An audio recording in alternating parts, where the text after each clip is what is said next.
Welcome, everybody, to Bayou Bets for Monday, February the 7th, 2022. Zach Ewing along with Devin Jackson and Jim Derry after a great weekend of sports action that didn't, unfortunately, include any pro football.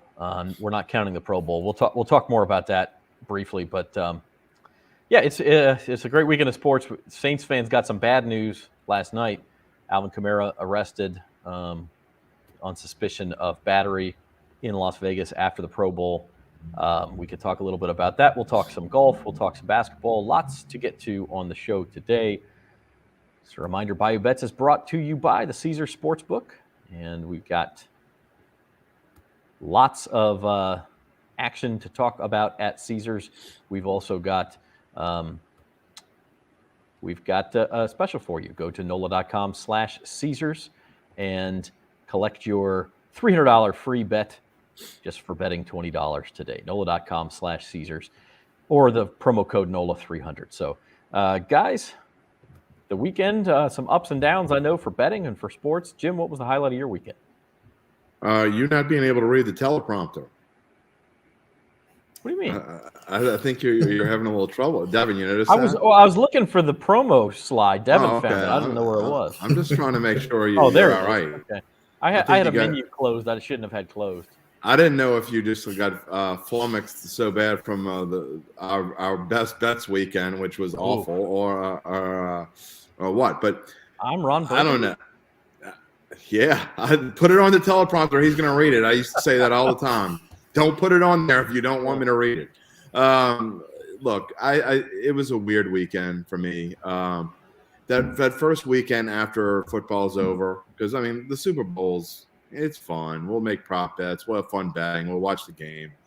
But, Aunt Mabel's sitting there with her popcorn and Drunk Joe's talking in your ear. And, I mean, it's not, I'm used to being able to watch games by myself. My wife goes in the other room. The kids go entertain themselves, and I get to watch football. Super Bowl, everybody wants to watch. And it's you got to go to some party you don't want to be at. And, it is what it is. I'm just kind of everybody's got an opinion about the game that you don't. I guess I'm bummed. I don't want to argue with them. Yeah. And they always want to ask you because we're experts. So it's like everybody. The last week it's like everybody. I play poker every Sunday and Monday. I've made that clear to people, but I'll have 10 people come up to me. It's like, what do you think? You like the Bengals? No, I don't like the Bengals. What? No, I don't like the Bengals. Okay, they can't believe I don't like the Bengals. Then they got to go into their spiel and tell me why they like the Bengals. And okay, good for you. And listen, 45% of the time they're going to be right. I mean, that's right, because it's not easy to do this. That's it's right. not easy to predict, and so and then you end up looking. Well, Jim's the expert. We'll see about that. We could talk more about that. We had the book on Thursday, but it's Super Bowl week is a whole nother story. Lots to talk about. Devin, the highlight of your weekend. I just relaxing. I don't even know. It was definitely a weird weekend. Sunday, there was no games or anything on, so it was just a quiet day, pretty much. Football free. I don't know if that's a good thing, but no. Yeah. Well, I mean, I don't mind a couple of weeks off from it. I'll be honest, but you're right. By about mid-March, you have March Madness, and then after that, you're like, okay, when's football coming back? And it's still you still got 4 months.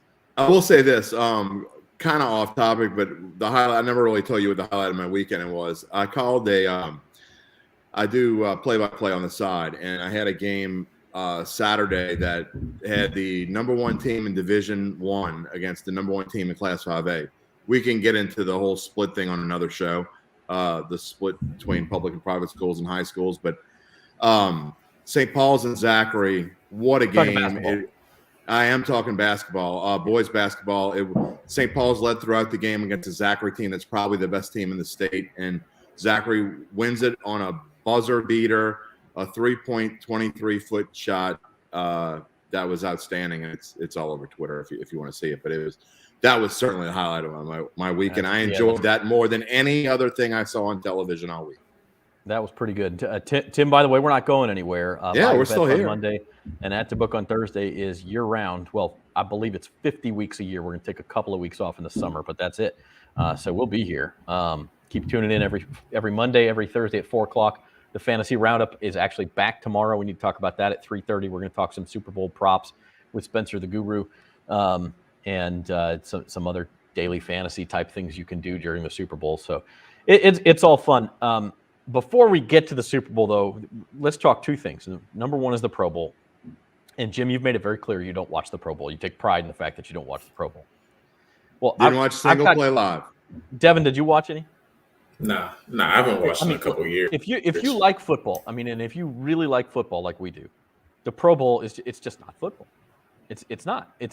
And my kids, I have a 9-year-old son and a 6-year-old son who both very much like football. And oh, Dad, we got to watch the Pro Bowl. It's not really real football. Yes, it is. It's all of my favorite Saints players are playing and blah blah blah.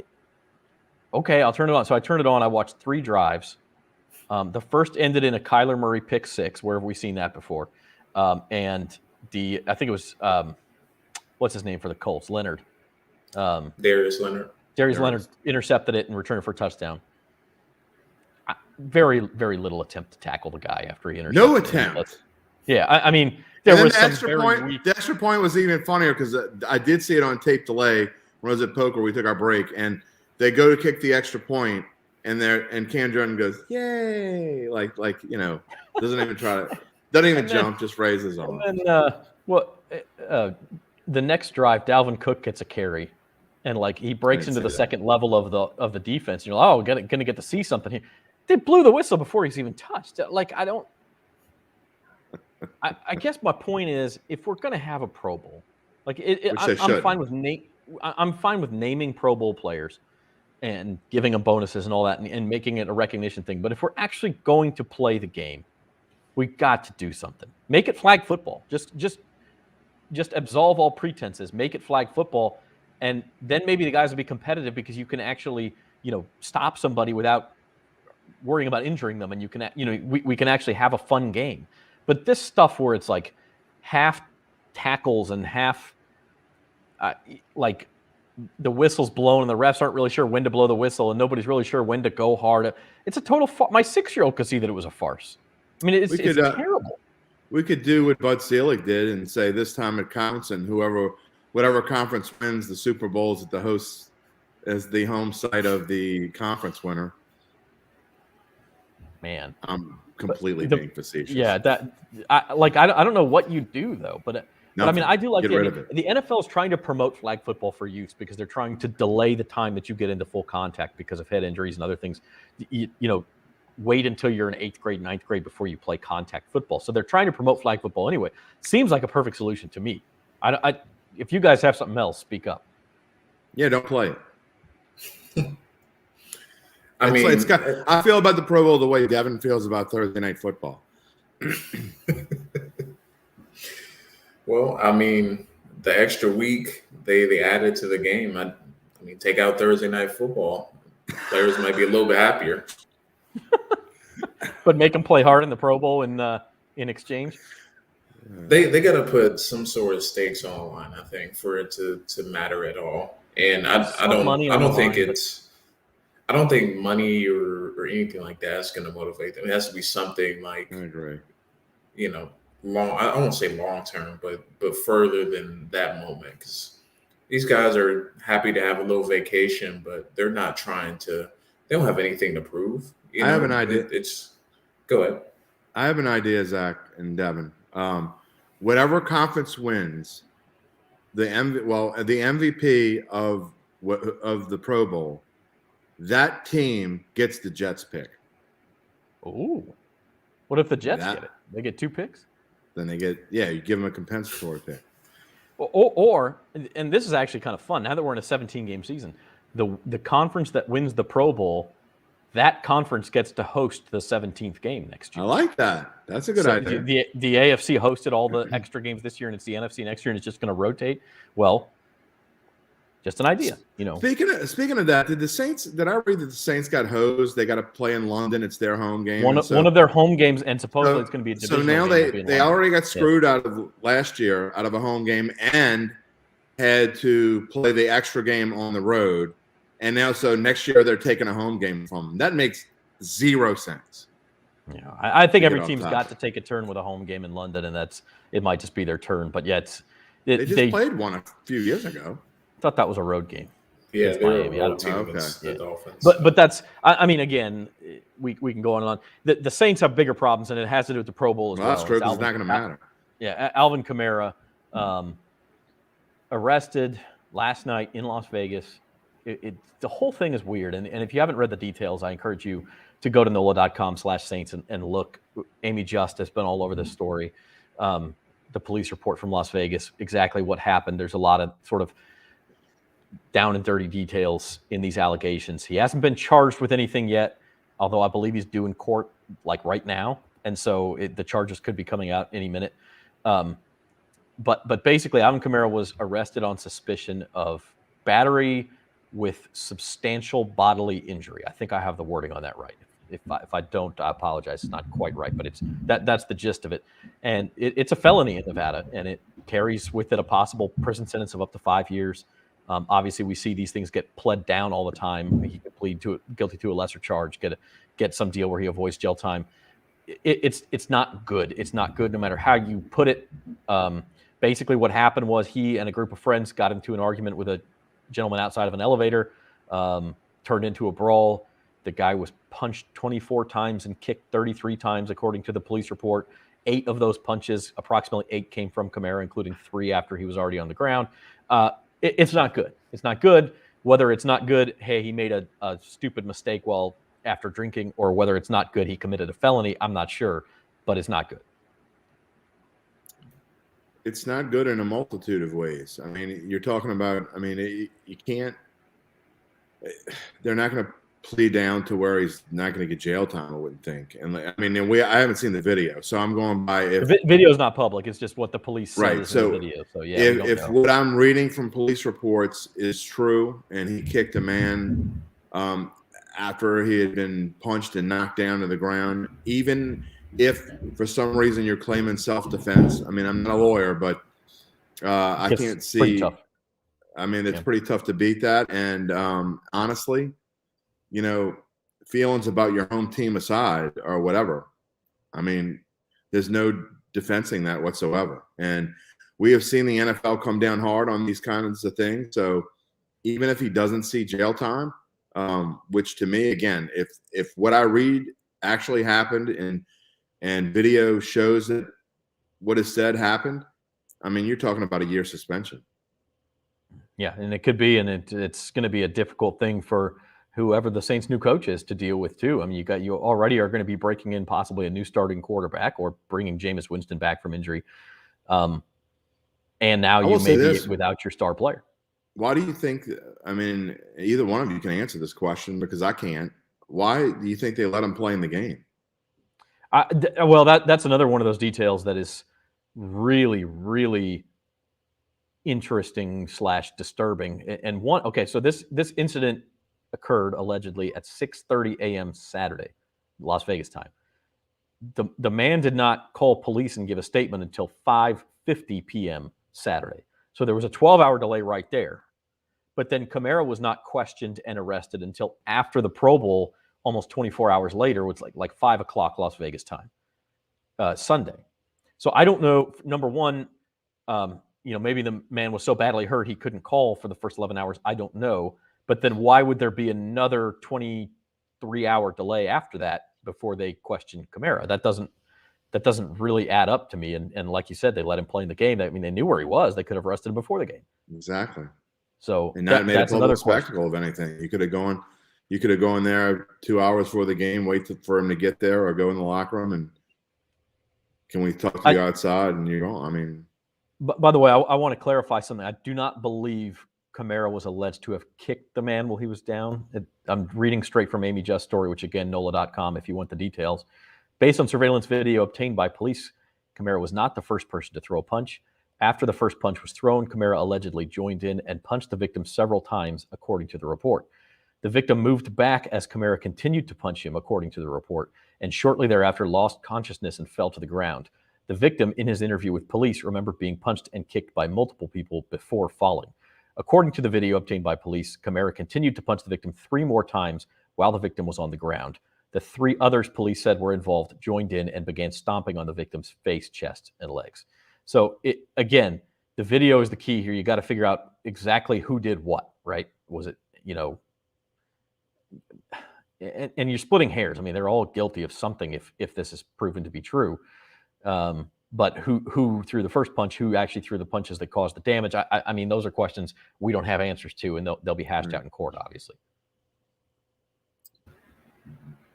Go ahead, Devin. I mean, I don't know what to say. I mean, it's just disappointing, just from, you expect, guys like that to, and he's conducted himself really well, Yes, with the media and just. That's what makes it so shocking, I think. Yeah.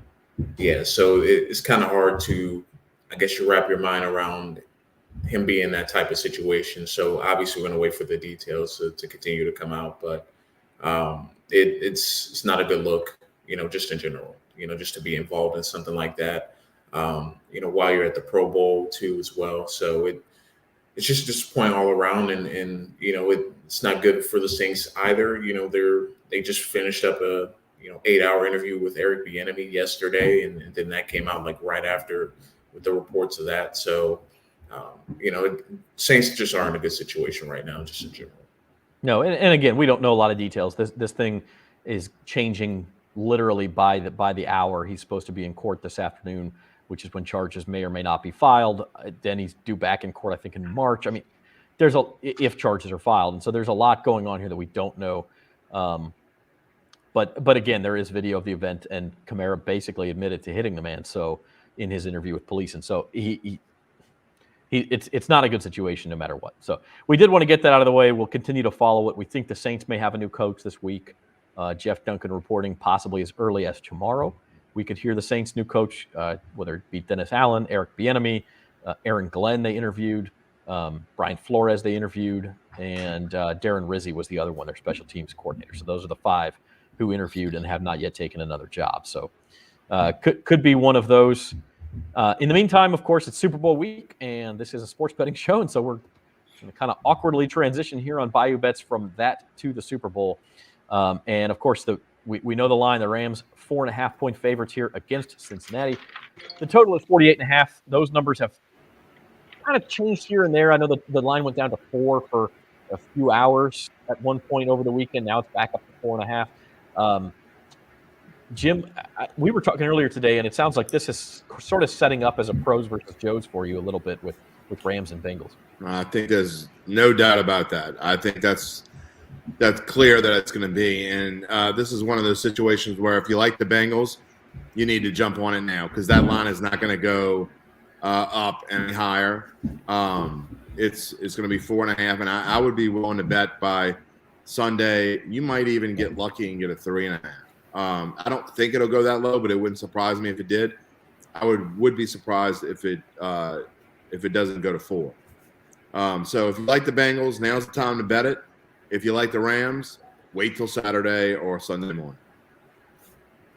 Yeah, I mean, I will say this: if it ever does go to 3.5, it's going to get pounced on by a lot of people, and it will move back up to 4 quickly. So correct. Keep an eye on that Caesars Sportsbook app because if it does move down to a number you like, you want to hop on it.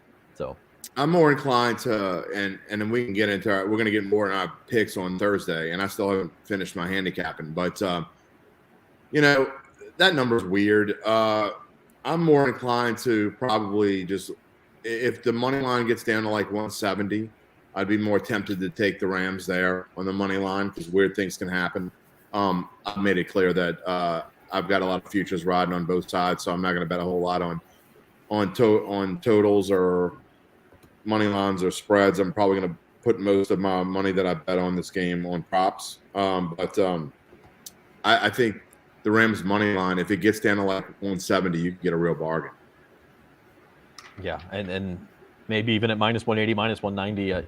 You don't see these lines shift a ton in the last week usually because so much money's already been bet on the game. But keep an eye on it. We'll see what happens. So interesting note. I was hearing today. Sorry, Devin. I just want to say that I heard a stat today that I don't know where they got this info from, but some people that I listen to and respect, they say that 55% of the money bet on the Super Bowl will be bet on props. So it's interesting that maybe the lines don't change as much because more money's going into the prop side of it. Yeah, no, I believe that because I know a lot of sharps will bet on the props because this is what they do for a living, right? And if they don't like one side or the other, then they'll look at the prop market because that's where there are values to be made, and it's just a numbers game. There's hundreds of props out there. You're more likely to find a value there than you are on either side or total when you've only got really two chances to do it. Devin, anything has changed on your end as far as you're thinking on this game? I don't think so. I think I'm still leaning Bengals, but I have thought a lot about over the weekend that how the Rams could essentially break the game open and win by double digits. I mean, as much as Joe Burrow has played really well this year, and he's done extraordinary things. I just have to think with 2 weeks to prepare that the Rams are gonna throw some new things that he either hasn't seen or struggles against. So.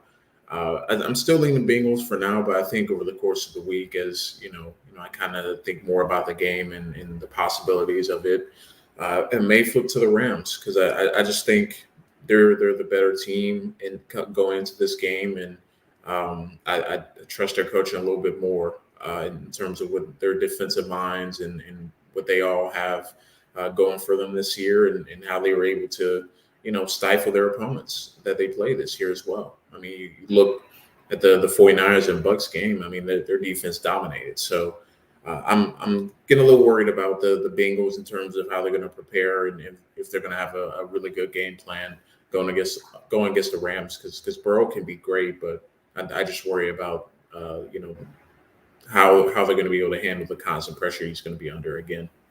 Yeah, it's hard to bet against a team on a streak, and Joe Burrow and the Bengals are certainly on a streak. And here's your MVP odds from Caesars, by the way. Again, I kind of like, if you like the Bengals, I like the idea of betting Burrow to win the MVP because you're getting plus 170 on the money line. Well, you might as well take the odds boost there and get him at plus 220 because if the Bengals win, there's like a 98% chance Joe Burrow's the MVP, right? We talked about this last week. So, but if you don't think the Bengals are going to win, it becomes a little more interesting because Cooper Kupp is obviously a hot name.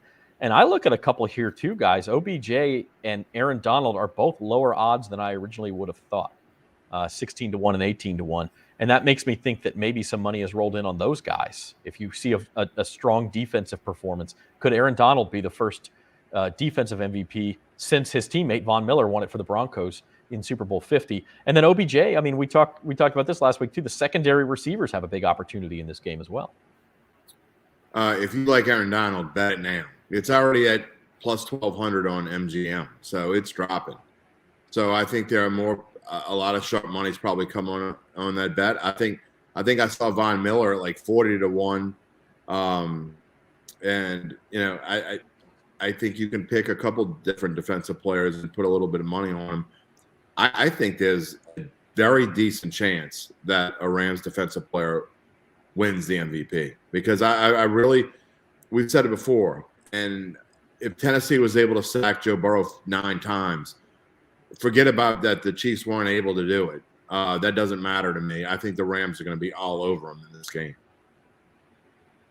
Yeah, and I will point out here, just because he's at the top of the list, I see no value at all on Matt Stafford there. I really don't. Zero. I mean, obviously, a quarterback is most likely player to win the MVP, and the Rams are most likely to win. So from that perspective, Stafford's probably your most likely MVP. But I think there's other places to put your money if that's what you like.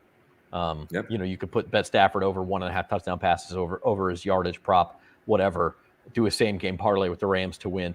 All those things could happen, and he still doesn't win the MVP. So I don't see any value there. You're watching Bayou Bets here on bet.nola.com. We're brought to you by Caesars Sportsbook. A reminder, you can go to nola.com/Caesars. If you haven't already signed up for new customers, you bet $20, you get $300 in free bets. And so it's a great time to do it before the Super Bowl. And that's a great time, not just because you can bet on the game, but like Jim was saying, the prop market is all over the place. And here's a prop that we were talking about earlier today as well. But by the way, if you want to talk more props, the Fantasy Roundup tomorrow, 3:30 p.m. on these same channels.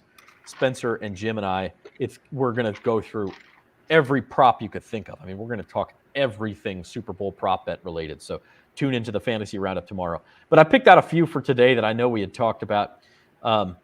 Look, these numbers are great. Joe Burrow's not throwing for 6 touchdown passes. I wouldn't put $1 on it. I put 10 cents on it there. Maybe 10 cents. But I will say, go ahead, Devin. I was going to say, if he throws 6 touchdowns, I mean, it's the Bengals are just the team of destiny.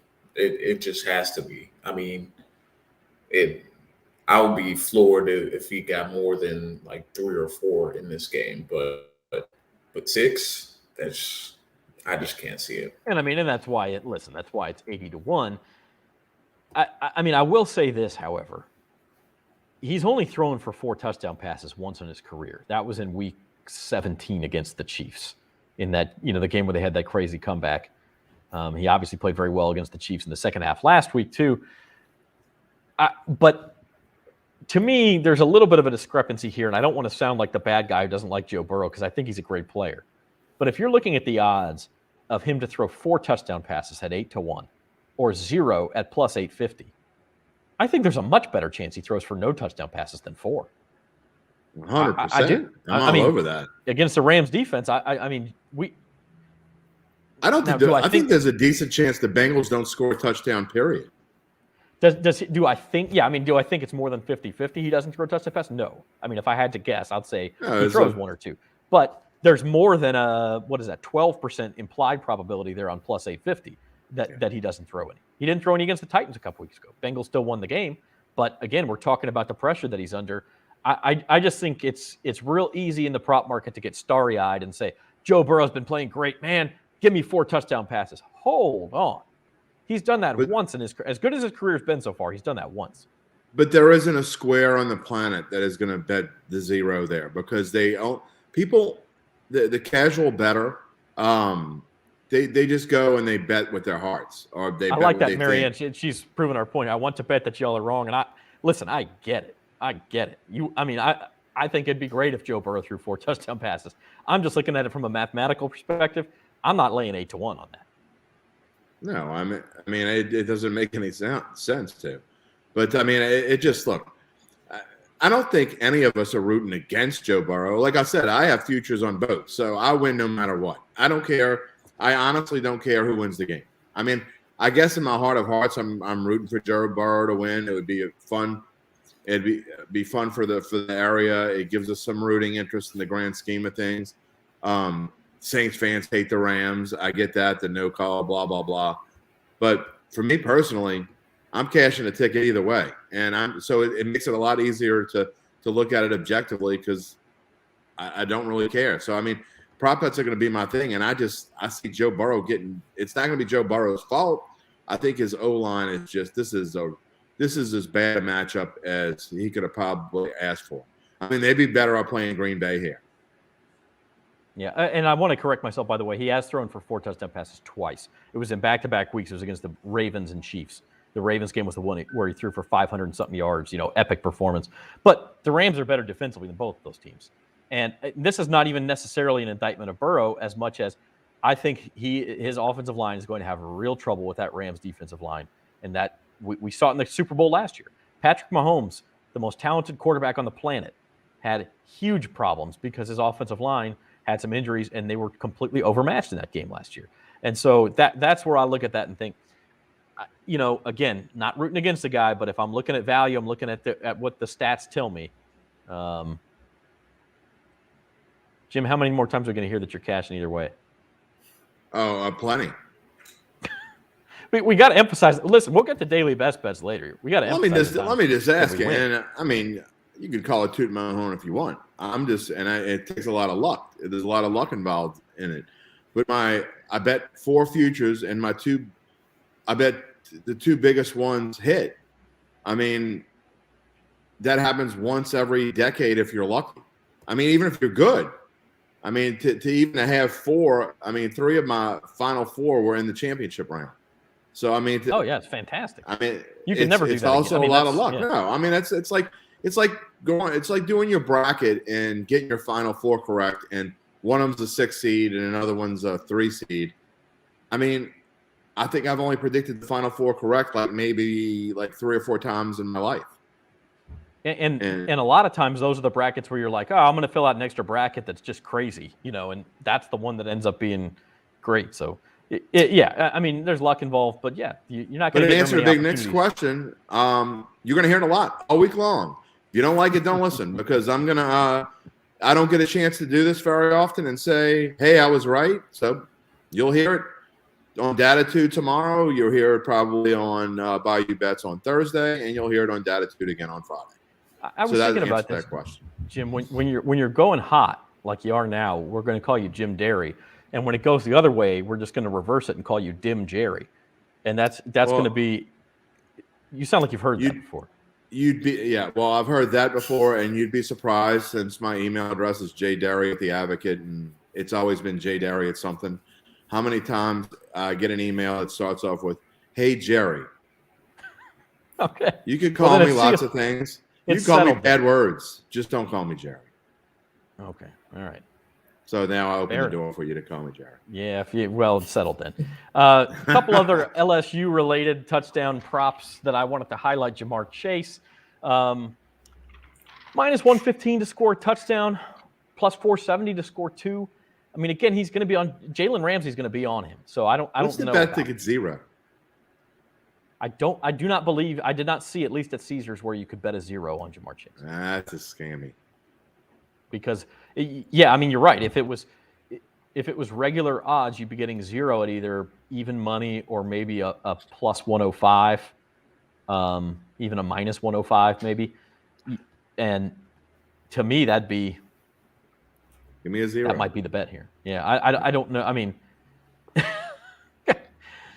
you're gonna have fun on Datitude. Will y'all stop giving him publicity?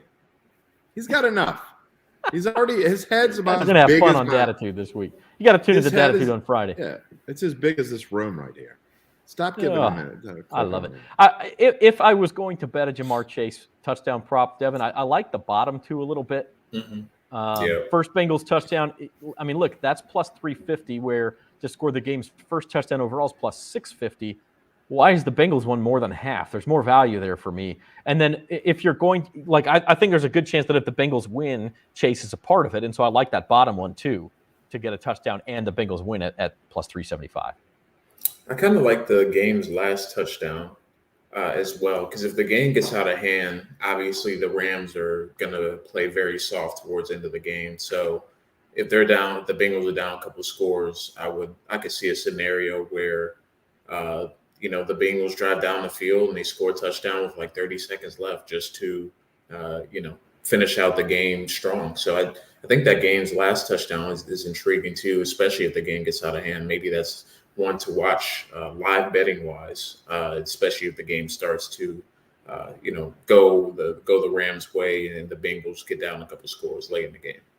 Yeah, I mean, that's the other thing. I don't know if you'll be able to see that live betting though. I don't know if these props are still going to be around once the game starts. Well, you can. I was going to say you can usually get who will score the next touchdown live. Yeah. And so if it's late in the game and the Bengals are, have a drive when maybe they're down by 14 or something, and I'm just totally throwing out a hypothetical here. Yeah, but you won't get a plus 600 on that. No, You wouldn't get a plus 600, but you might get player to score next touchdown, Jamar Chase at plus 200. Yeah. And maybe at that point it'd be worth it. But yeah, some of these props. Look, you got to be careful because a lot of these are meant to sort of tease you to say, "Oh yeah, Jamar Chase scored a touchdown." I'm gonna tell you one that you talk about that and just seeing that and then like you just jump all over something. There was one I saw earlier that I was about to jump on, and then I went and looked at game logs and I said, "Oh, that there's a prop in there. Will both quarterbacks have positive rushing yardage?" Or maybe it says will either quarterback not have or however it says. So I'm like, well, they're not going to have negative rushing yards. The sacks don't count as a loss. Let me go look. Stafford's had negative rushing yards like 7 times, and Burrow's done it, let's see, twice this year. So, I mean, I thought that was the easy bet, and then I'm like, okay, well, now I get it. I'm not betting that. Sacks don't count as negative rushing yards, but kneel downs do. And so if you get Stafford hardly ever rushes. If you get a situation where he's got 0 or 1 rushing yards at the end of the game and he's kneeling down, you finish with -3 and you lost the bet. So that's a tough one there. last one we'll do for today, and again, 3:30 tomorrow, we'll talk a lot of props. OBJ touchdown pass catches on the other side. And I kind of like the last one here. Like, if you think the Rams win, you could get a nice little boost on that money line if OBJ catches a touchdown at plus 180. But other than that, I don't know there's a ton of value here. I like the 2 or more for 600. They're going to be, I mean, and we say this all the time, and he still scores, Cooper Kupp. But look, who likes the spotlight more than OBJ? No one. And I just think that he's going to be, Eli Apple's going to probably be on him, and we've all seen Eli Apple get burned before. So I think it's 6 to 1. I think that's a good price right there. I like that. Yeah, no, I mean, I could see that, and especially if the Bengals are going to bracket and or double Cooper Kupp on the other side. OBJ is a pretty talented guy to leave in single coverage against Eli Apple or one of the other backup cornerbacks over there. Yeah, Devin, what do you think? I kind of like the game's first touchdown because we know they're going to send a lot of bodies at Cooper Kupp, and I could see a scenario where one of the first plays of the game, they try and take a deep shot, try to, maybe move Kupp around, in motion, give OBJ a one-on-one on the backside and just take a deep shot. So kind of like the game's first touchdown prop bet for OBJ, considering that, the Bengals are going to have a lot of eyes on Cooper Kupp, the running game for the Rams as well. So maybe they get a deep ball early on, and OBJ is able to convert and score the touchdown. And I would add to that, if you like that at 7 to 1, you've got to like Rams first touchdown at 5 to 1 because that takes away the uncertainty of who might score a touchdown first. And you're still getting pretty good odds there. You're getting far better than half of the game's first touchdown. So from that line of thinking, I like that too. Once again, this is Bayou Bets on bet.nola.com. Tomorrow, the Fantasy Roundup will be the Super Bowl prop special at 3:30 p.m. on these same channels. We'll have At the Book on Thursday. Jim, you going down to the casino this week? Is that right? Yeah, that's right. I forgot about that. Thanks for reminding me. So you'll be at the book on Thursday, and I think the Pelicans have a game that night, and so we'll have a lot to talk about on Thursday. Pelicans are playing better, by the way. Want to recap some basketball over the weekend. We'll start with college, where the local team is not playing so well. I guarantee you that LSU is better than this, the way they've played the last 3 weeks. I also guarantee you they're not as good as they were playing when they were in the top 10. And yours truly was saying, they're a sleeper bet to win the SEC. Get them at 10 to 1. Well, they're clearly not going to win the SEC. In fact, at this point, they're not even going to get one of those double byes in the SEC. They're not going to finish in the top 4. Part of that is injuries. Jim, I don't know how much you've watched them, or Devin, but part of it, too, is that this team just has trouble getting a bucket when they really need it. Something's going on, Zach. I don't know what it is, but whenever you see a team there's no other way to explain it. Something's going on behind the scenes that we don't know about. There's no other way to explain how poorly they played. And it all started with Will Wade going ballistic a few weeks ago and acting like a clown. And ever since then, they've played horribly. So I don't know if they're losing faith in their coach, if something's going on in the locker room, if whatever. But we've seen these things happen to other teams, and not just at the college level, certainly at the pro level. And so I'm not sure, but they better right the ship pretty soon, because you could see a team go from 15-1 to a coach being on the hot seat in a really quick hurry. Yeah, and I mean, that's the thing about Will Wade. We talk about some of the NCAA investigations and things like that, and he's never come close to being fired from the simple perspective of he wins. Well, he stops winning, all of a sudden that stuff becomes more of a question mark. By the way, my second to last entry there is clearly left over from an old template. That is supposed to be Kentucky beating Alabama by a score of 66-55 on Saturday night. So a big win for Kentucky. Kansas bounced back. Kentucky trounced Kansas a week ago. They beat Baylor badly. Auburn was a 16-point favorite, had to hang on by their Tiger Claws at Georgia. Duke was my bet of the weekend, by the way. That was my best non-golf bet of the weekend. Where was it for daily best bets, man? I should have put it in there, but I didn't have a line. When I put it in there, the line wasn't up yet. Yeah. But that was Coach K wasn't going into the Dean Dome for the last time and losing. Boy, they looked really good. I still don't think Duke is going to win the title. I don't think they're good enough defensively, but I like my 13-1 ticket. They look really good. NBA, the other local team faring pretty well. The Pelicans go to Denver and get an upset win on Friday night. Then if you look at the fourth entry down there, turn around and covered in Houston last night. They are now in the number 10 spot in the Western Conference. So if the season ended today, they'd be in the play-in. And by the way, their next 5 games are at home. They played 5 more road games than they have home games. So they get a chance to go on a little bit of a run here. They get Houston tomorrow night, just kick that off, and then I think they play Miami on Thursday. So it's worth going out to see the Pelicans. They're playing hard. Brandon Ingram's playing real well. Honestly, probably ought to be an all-star reserve. I don't know if he will be. And then the other story in the NBA, Devin, the Brooklyn Nets have lost, is it 7 in a row or 8 in a row now? They got trounced in Denver themselves yesterday. Yeah, I think 7 in a row. But yeah, they've been really playing some really terrible basketball as of late. And obviously Kevin Durant's sidelined. Kyrie Irving is not playing every single game. There was talk of James Harden possibly be on the move, but they say he's not going to be traded. But they're just in the rut right now, and they badly need the All-Star break to kind of reset and try and get back on track. But they were at the 1 seed at one point in the East. Now they're, I believe, in the play-in kind of through 7th. Yeah, I think they're 7th. Yeah, they would be in the play-in if the season ended today, which can you imagine the Lakers and Nets, the preseason NBA title favorites who, by the way, on this show, we all said none of us liked at those prices, but I don't think any of us expected them both to be in the play-in. But injuries are killer in the NBA compared to the NFL because you're depending on 1-2 guys to be the majority of your scoring, and when they're not there, they don't have the depth to be a contender. So they're going to need a serious run after All-Star break just to get a favorable seed in playoff time because everyone else is playing fantastic in the East. So I don't think they're going to catch the Bucks or anyone near the top by the end of the season. And it's interesting, Jim. We talk about the Pelicans, and Devin mentioned injuries. Like, it's becoming a bigger and bigger if Zion Williamson ever comes back this year because we're more than halfway through the year now, and he hasn't shown any signs of being ready at any point. If he comes back, the Pelicans suddenly become dangerous in that play-in tournament because right now the Blazers are the closest team to them, and the Blazers basically gave up on the season. They traded 2 starters to the Clippers last week, Robert Covington and Norman Powell. They're playing terribly. They're going to drop off. The only other team I think capable of catching New Orleans would be San Antonio, who I think they play next Saturday. But the Pelicans are better than San Antonio. I mean, if they could get into that play-in and get healthy, you never know.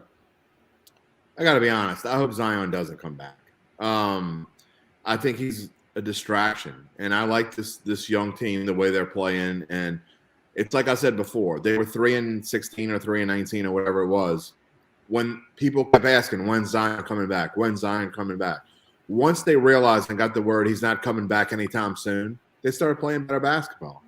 And I think the job that Willie Green has done with his team is phenomenal. I said Willie Green's done a hell of a job. I think when they hired him, I really like this hire, and whether it takes him a little while to adapt to being a head coach in the NBA, it hasn't taken him very long.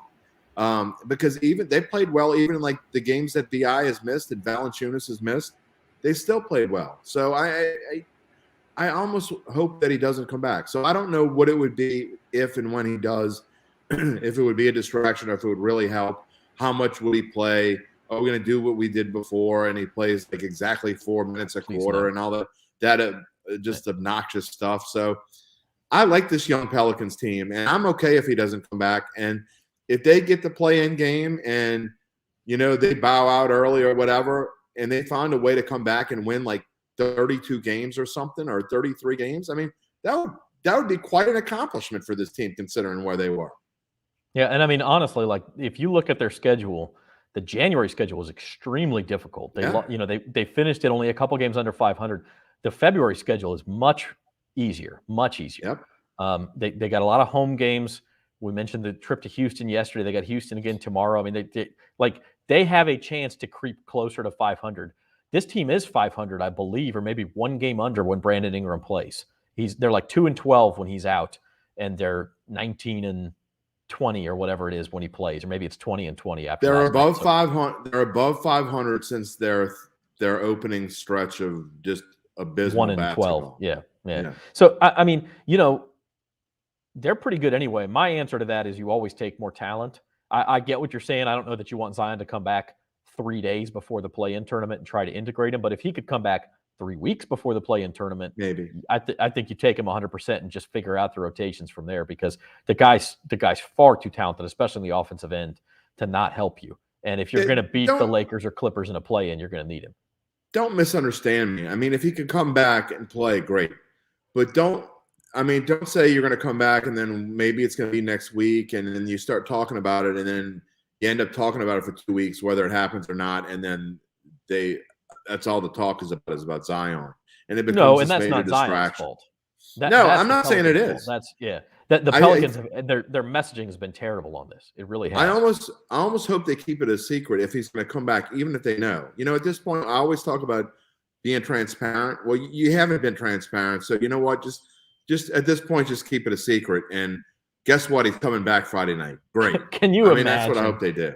Can you imagine being in that arena, like, this weekend against the Spurs, and Zion comes out there and his warm-ups? The crowd would, the place would probably only be half full. Honestly, it probably would be. And yet the people there, all of a sudden you wonder if there'd be a walk-up crowd of people walking down Poydras going, what? And let me go get a ticket.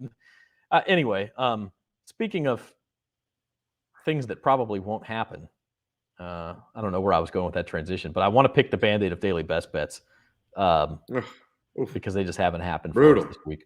The only win was Jim's pick of Ohio State on Sunday. Just hasn't been good, guys. Just hasn't been. Maybe we need to have Devin do these more. Devin definitely needs to do it, and I can tell you this: Devin's going to be doing it starting next early September. The Friday for Saturday night guy is going to be Devin Jackson. That's for sure. Yeah. So every day we post our daily best bets on bet.nola.com, and we started out pretty well. I think we're actually still basically basing everything on a $10 bet, and for our best bet of the day, a little bit more than that, and keeping track of our profit or loss from there. And we started out pretty well, have not done well this week. We're still only $30 or $40 down for the season. Here's Monday's best bets. The first two are from Spencer the Guru.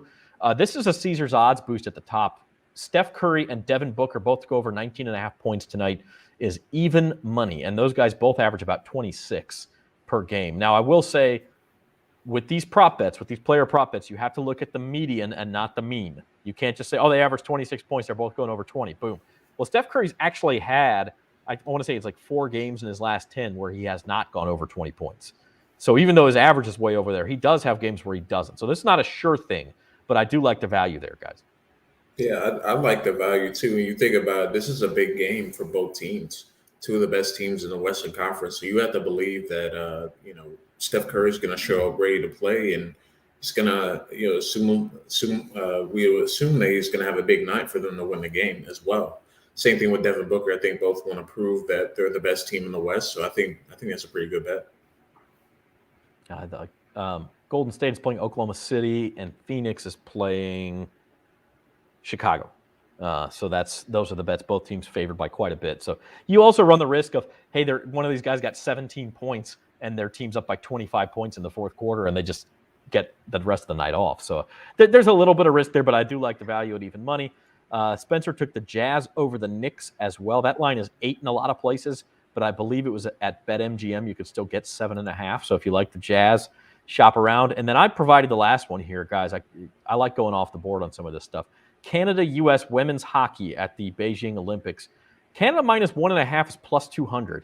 And listen, these are clearly the two best teams in the world. The U.S. won the gold 4 years ago. Canada has been kicking butt. I mean, they're winning every game like 12-1, and the U.S. is winning like 5-1, 5-0, 5-2. I think Canada's got more firepower. I kind of like it that shot at minus 1.5 there. Who's staying up to watch that, by the way? I'd rather watch 4 Pro Bowls than 1 second of the Olympics. Man, That's harsh. Not watching it. That's harsh, man. That's un-American. But I do have a pick for you.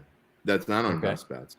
I've been doing pretty well with. I haven't put these kind of things up there, but I've been putting the two fairly big favorites in college basketball with a small favorite and doing like a 3-leg parlay. And I've been hitting a lot of these lately. So I haven't quite been sharing them, but I like the one I'm doing tonight. So I'm going to share tonight. You got Duke playing Virginia. Obviously, I'm picking Duke there. I think they're an 11-point favorite. Richmond over George Mason. George Mason has been up and down all year. They're kind of in a funk right now. And so I like those two. And so I had to pick one to go with it. And I'm going to take Kansas over Texas. You put those three together in a 3-leg, just got to win, no spreads. You get plus 264 on it. So I will say, and I'm anti-Kansas. Everybody who knows me knows that, but I like Texas tonight. Now, I liked Kansas on Saturday against Baylor. I think there's a little bit of a letdown there. They're on the road. Texas got a great defense, so I actually I like the idea that Kansas is able to adapt. Though they're one of these teams that Texas likes to play this half-court game, and I think Kansas is able to adapt. They don't have to play games in the 70s and 80s. They could play a lower scoring game, and I think that I think this is a good place to put them into. I didn't put a bunch on it, but I've been fairly successful with these 3-leggers, two big favorites and a semi-favorite. Well, and the great thing about that, you're getting plus 260. You only have to hit half of them, not even half of them, 1 out of 3, and you're going to be making money. Right. So, right. But by the way, a little bit of an update before we wrap things up. Alvin Kamara will not be appearing in court today. His next court date is March the 8th. Is he still in jail? No, he was released on bond this morning, which I suppose raises the question when I just assumed the charges would come at the court appearance this afternoon. So I don't know when those will come down now. Will they wait till March the 8th to file charges? If so, he's going to be in a little bit of legal limbo for a month. But that is the word from our Amy Justice. They are waiting. And with that, I'd like to wrap things up. A little bit of golf talk, too. I know we talked a lot about it last week, and one of the guys that we recommended was Tom Hoge. He ended up winning the PGA event at Pebble Beach last week. So this week they're going to Phoenix, the Waste Management Open. It's always the Super Bowl weekend. They always have the big party. What is that, the 13th green, where they have the big party atmosphere in Phoenix, and then it always wraps up early on Sunday. You finish watching it. That leads into the Super Bowl pregame. So it's a fun event. A lot of big names. And so we'll be talking a lot about that this week on At the Book on Thursday as well. 18 of the top 30 players in the world will be playing in this thing. And, a few of them, it'll be interesting to see which of the ones, and I haven't looked at the whole field yet, but which ones are coming over from Dubai. So, Spieth hasn't been good on Sunday in 5 years. Guess who told me to make that bet? Uncle Numbnuts. I guess he's talking about his own bet. Maybe, I don't know what he's talking about. Spieth under 60. Spieth under 67. I'll show you the text where he said Spieth's going to be fantastic tomorrow. By the way, just looking for publicity. Jordan Spieth's lucky to be freaking alive after that shot he made on Saturday on the cliff edge. Did y'all see that? Yeah. God. My heart was fluttering just watching the video of that thing. I will say this. I think Jordan Spieth's going to have a good week this week. This is a perfect kind of setup for him. So I think he's going to have a good week this week. Maybe not win, but I'll like the top 10-ish. The one thing about this tournament is it's a lot of big names. So this isn't a good week to go find yourself a 100-to-1 shot. I don't think it's going to be one of those 100-to-1 shots. Too many good players playing. There are a lot of good players playing, and it's a fun weekend. And by the way, when the Super Bowl ends, we still don't know when the hell baseball season is going to start. And so you're going to have basketball and you're going to have golf, and we're going to be talking a lot about that once the Super Bowl is over. So that about wraps it up for Bayou Bets for today. How about some final thoughts, gentlemen? Devin, you first. Take a look at those prop bets. Mess around with it and try to get on some of those early, because once Thursday and Friday hit, it's going to be a lot of that changing most likely as we head into the weekend. So I would say get a head start on those prop bets if they haven't already, and take a look at what all they have to offer, and like Jim said, be careful about which ones you decide playing, because it can be a little deceiving. Jim Derry, final thought? Jerry. You call me Jerry. You can just don't call me Johnson. Anyway, that's if you're not over 45 yet, no idea what that joke. Yeah. Anyway, I'll tell you later. I think that this is a great week for people. If they have not listened to Datitude, this is the perfect week to listen. We have some great guests coming on, especially on tomorrow's show. Adam, you're gonna have to tell me his last name, Zach, from Covers. What's his last name? Adam Chernoff. Yeah. Adam Chernoff. We had him on a couple of weeks ago. He was an outstanding guest, and we're going to talk to him about not so much about what to bet, but how to bet and how to look into, how to pick some of these props and how to keep it so you don't have $500 flying around on 80 bets, right?